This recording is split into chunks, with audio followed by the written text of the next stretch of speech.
लोग यही बोलते हैं कि शायद आप डरती नहीं है, लेकिन क्या कभी कोई धमकियाँ वगैरह भी मिलती हैं, कभी कोई केसेस बनाने की धमकियाँ? जो मैं सच समझती हूँ, जो जिससे मैं कन्विंस होती हूँ, मैं वो बात करती हूँ। मैडम आपने 2002 से और फिर 2008 का भी आपने दौर देखा। एहसन इकबाल साहब ने भी कहा है कि पाकिस्तान में इस वक्त मार्शल लॉ लगा हुआ है, आप कितना इत्तेफाक करती हैं इस बात से? 100% खेलेंगे वो वाला ईदर है नॉट, और ये जनरली मैंने ड्राइव किया है सोशल मीडिया के ऊपर।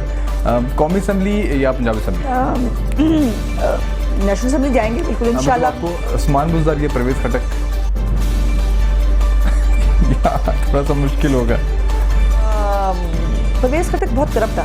हाँ ठीक, ज़बरदस्त सियासत ही पता। डैडी सुनेंगे बहुत मारेंगे मुझे। फवाद चौधरी या फिरदौस आशिक जवान? तौबा अस्तगफिरुल्लाह। वज़ीर इत्तलात दोनों में बैठ तौबा अस्तगफिरुल्लाह।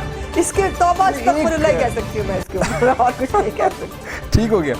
या फिर फयाज़ुल हसन चौहान? तौबा भाई, मेरे हाथ जुड़वा ले, तेरी बड़ी मेहरबानी। जिस दिन परवेज लाई गिरफ्तार होगा ना, उस दिन मैं मानूंगी एहतसाब। जिस दिन ये परवेज खटक गिरफ्तार होगा, और जिस दिन खुद इमरान खान साहब के हेलीकॉप्टर केस में और ज़कात और खैरात के चंदा खाने के केस में जब उससे सवाल होगा, तब मैं पूछूंगी एहतसाब। मरीम नवाज शरीफ?